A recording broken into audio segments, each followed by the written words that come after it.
तू गरिया बोही हम गरिया बोहियो अजब है हमानी के यारी रे भाई बा अजब है हमानी के यारी पिटाही बाप से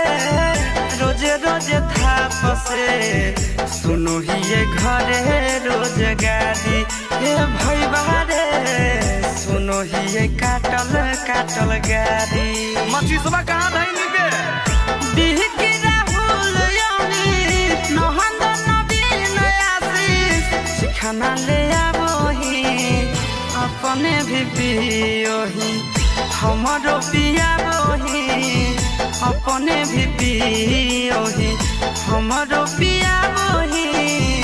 अपने भी पियोही।